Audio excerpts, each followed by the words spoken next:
Mama screamed, clutching her cross necklace. "Saint Peter preserve us!" Voices shouted from the foyer. Boots pounded across the marbled floors.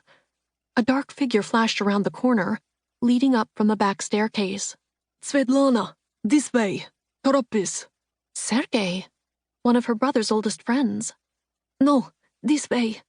Svetlana turned away from the front of the palace and down a twist of passageways to a small closet in the servants' hall.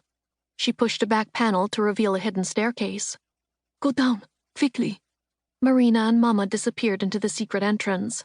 Svetlana and Sergei followed and sealed the door behind them. "Sergei, what are you doing here? Where are Nikolai and Papa?" "Called to defend the Winter Palace. The Bolsheviks have broken in. I knew it was only a matter of time before they came here. I've come to take you to safety." His heavy breathing echoed in the tight space as they fumbled their way down the darkened stairs. The barest light seeped through the cracks to keep them from complete treachery. "Where is this leading us?" "To the gardens." If they weren't caught. The tunnel grew steadily brighter, but the night they emerged into was far from clear. It was red, exploding with horror and treason. Behind them, the palace, their home, shimmered with rage as dark figures raced along the windows. Their torches and guns refracted against the glass. Mama sobbed and Marina whimpered. Svetlana turned them away and out through the rusty gate. The street was quiet and slick with rain from the day before their world ended. Sergei herded them away. "We must hurry to the train station." He took Svetlana's hand and tucked her close to his side. It was only a few blocks to the train station, but the distance seemed 100 lifetimes as they darted around buildings and ducked behind carts to avoid the roaming mobs of citizens crying hateful threats of violence to anyone daring to cross their path.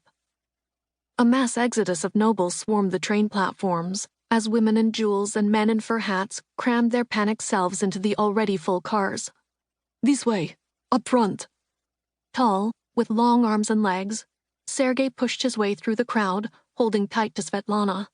Marina and Mama hooked their arms through hers as they wound through the sea of desperate humanity. Svetlana's travel case was ripped from her hand.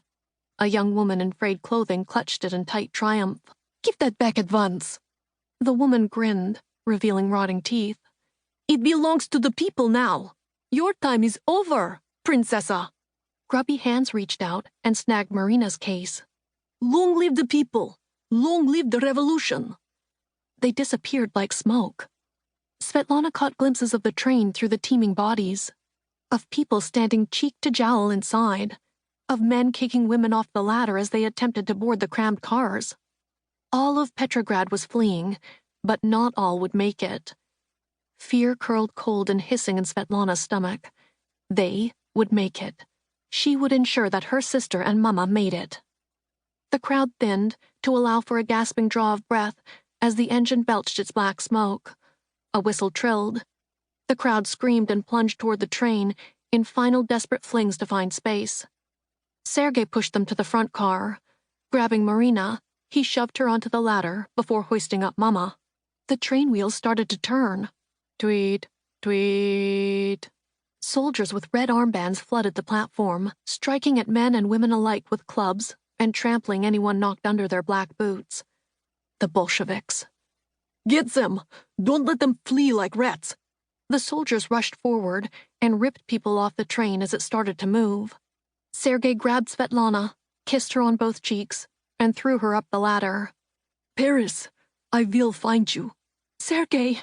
Svetlana hoisted herself to the rail and held out her hand, begging him to take it. "Sergei!"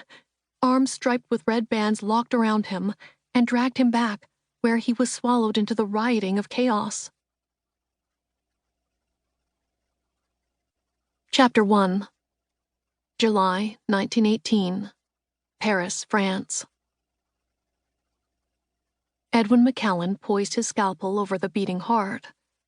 A wonder of sheer beauty, with its miraculous chambers and thin veins coursing with life.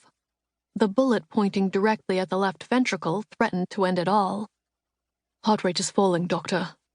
Gerard Byford, Wynn's colleague and surgical assistant, shifted uneasily on the opposite side of the operating table.